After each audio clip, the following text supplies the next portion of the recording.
Hello दोस्तों, अंजुमन तरक्की उर्दू मगरबी बंगाल की जानिब से रियासती कॉन्फ्रेंस जो के महायती सदन में 21 नवंबर 2022 को मुनक़िद किया गया। महायती सदन हॉल में प्रोफेसर कैसम शमीम MS काली मलिक मंच पर होने वाले प्रोग्राम में, जिसमें स्कूल के मसाइल पर गौर किया गया, उर्दू स्कूल के मसाइल पर गौर किया गया और दूसरी ज़बान के दर्जे के हुक्मनामे पर अमली नफ़ाद और आइंदा के लिए लिहाजा अमल पर गौर व गौस किया गया और बहुत सारी बातें वहाँ पे हुई और काफ़ी लोग वहाँ पे आए हुए थे। जनाब जावेद अहमद ख़ान साहब, जनाब मोहम्मद सौदिकुल्ला चौधरी साहब और निज़ामत का अदा कर रहे थे शकील अंसारी साहब, जबकि नदीमुल हक साहब MP भी वहाँ पे मौजूद थे। जिस वक्त मैं वहाँ पहुँचा तो काफ़ी तादाद में वहाँ स्टूडेंट उस्ताद लोग जो है, उर्दू को चाहने वाले लोग जो है सुबह 9 ही बजे से कॉन्फ्रेंस हॉल में पहुँच गए थे और हॉल जो है पूरा भरा हुआ था। आपको बताते चले कि अंजुमन तरक्की उर्दू का रियासती कॉन्फ्रेंस में उर्दू के नफ़ाद का हुकूमत से मुतालबा किया गया। जावेद अहमद ख़ान साहब ने कहा, जब तक मुतालबा नहीं करते आपकी बात नहीं सुनी जाती। और नदीमुल हक साहब जो कि अखबार मशरिक़ के मदीर है, अगर उर्दू पर कहीं भी ज़रब आती है तो सबसे पहले हमें चोट लगती है।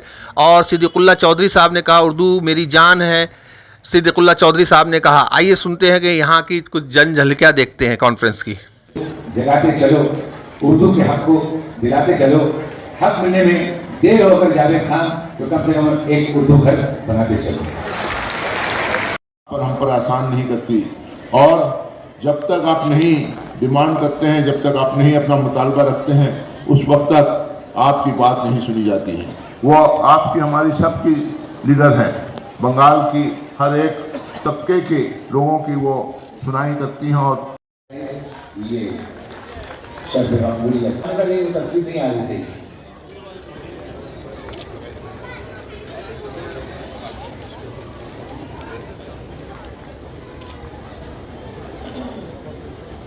कि अगर उर्दू पर कहीं पर भी ज़र आती है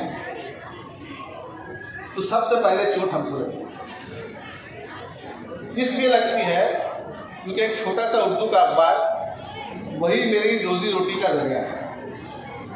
जहाँ उर्दू पर मार पड़ेगी सबसे पहले असर हमको होगा। और पूरे मुल्क में एक ऐसी उर्दू के खिलाफ हवा चल रही है कि अखबार चलाना बहुत मुश्किल हो गया। आज तो ये सवाल खड़ा हो गया है कि उर्दू हिंदुस्तान की ज़बान है कि नहीं। जहाँ जाते हैं बोलते हैं कि भाई ये तो विदेश से आई थी, वो अरब और तुर्क और ईरानी सब आए थे, वही लेके आए थे और वहाँ से आए थे। जो जाहिर ये सब बात कहते हैं उनको मालूम नहीं कि उर्दू और हिंदी एक साथ उन लश्करी ज़बान तो है ही, लेकिन उर्दू और हिंदी का जो बेस है वो तो एक साथ और लोग डेवलप करें। अगर उर्दू हिंदुस्तान की ज़बान नहीं है तो हिंदी भी नहीं है।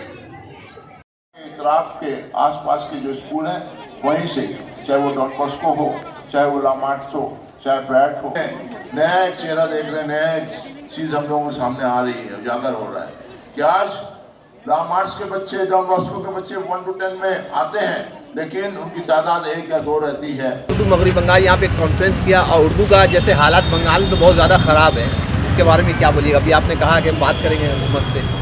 देखिए, चीज़ उर्दू के हालत ख़राब नहीं है, ख़राब हम लोग ने खुद किया है। आज उर्दू को दूसरी सरकारी ज़बान का दर्जा दिया गया, लेकिन उसके बाद हम लोग जो अक़लियत हैं सो के हैं कि उर्दू के बारे में हम लोग सोचते ही नहीं हैं, बोलते ही नहीं हैं, करते नहीं हैं, सोचते हैं सब हो जाएगा।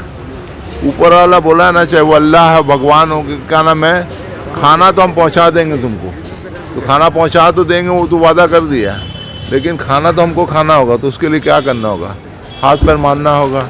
हम लोगों को हाथ दिया, पैर दिया, आँख दिया, कान दिया, बोला थोड़ा कोशिश करो तब तो खाना मिलेगा। हम लोग कोशिश ही नहीं करते तो कहाँ से खाना मिलेगा? कोशिश कीजिएगा तो उर्दू क्यों, जो जिसका भी हक के लिए लड़ाई कीजिएगा उसको हक उसका मिलेगा। जैसे कि तबसे में भी उर्दू घर बनाया गया, वहाँ से भी तो कुछ प्रोग्राम वगैरह चलता रहता है। जी, उर्दू घर बना लेने से ही सिर्फ उर्दू का मसला हल नहीं हो जाएगा। उर्दू को फ़रोग़ देने के लिए, किसी लैंग्वेज को फ़रोग़ देने के लिए उसके लिए काम करना होगा, कोशां होना होगा। उर्दू अपने बच्चों को पढ़ाइए। आज के दिन हम लोग हिंदी नहीं पढ़ाते हैं, बंगला नहीं पढ़ाते हैं, हम लोग खाली इंग्लिश में जाते हैं और भूल गए हैं कि हमारा क्या नाम है ज़ुबान किया है। तो आज उससे उर्दू का भी भला नहीं होगा, हिंदी का भी नहीं होगा, बंगला का भी भला नहीं होगा।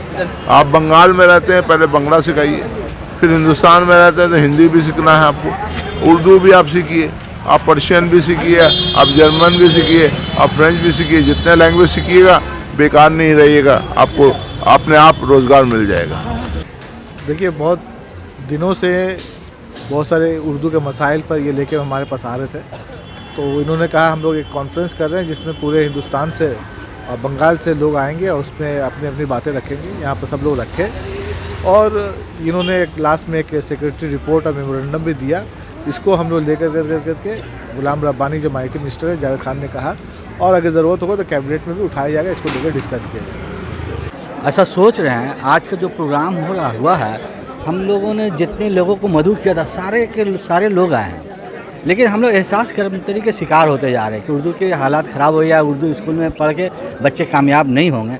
इस वजह से आदमी का जहन में सिर्फ ये बात है, बाकी ऐसी बात नहीं है कि उर्दू की पोजीशन ख़राब होगी। आज मुझे ये महसूस हुआ कि 4 घंटे से लोग 9 बजे से आके लाइन लगा के सब बैठे हुए हैं कि भाई उर्दू के मसले पे हम लोग बात करेंगे, और उसके लिए जहाँ जहाँ भी हम लोग गए हैं सबों ने सपोर्ट किया है कि हाँ उर्दू का काम होगा और आप लोग इसके साथ रहें। और हम लोग के साथ काफ़ी लोग जुड़ रहे हैं। अंजुमन तरक्की उर्दू के साथ जुड़ने के लिए लोग काफ़ी जोश और बलबला है। आज का ये प्रोग्राम इसी वजह से इतना सक्सेस हुआ। हम लोग को उम्मीद नहीं था कि हॉल भरेगा, हॉल तो भर के भी डबल हो गया। जिस हिसाब से यहाँ पे बोला गया कि गवर्नमेंट से जो है इसके लिए सिफारिश किया जाएगा कि उर्दू के लिए कुछ तरक्की के लिए कुछ काम करें। ये बात तो सही है, गवर्नमेंट से सिफारिश किया जाएगा कि बिना सिफारिश के और बिना आपको मांग किए हुए तो कोई भी चीज़ नहीं मिलता। खुद जो बच्चे नहीं रोते उसको माँ दूध नहीं देती। इसी तरह से कि आपको थोड़ा मेहनत तो करना पड़ेगा, जद्दोजहद इसके लिए करेंगे तो काम होगा इंशाल्लाह। नहीं तो ऐसे आप अगर सोचेंगे कि आपके झोले में लाके कोई कुछ दे दे तो नहीं मिलेगा। Like, share and subscribe to JKV Kolkata News. Thank you.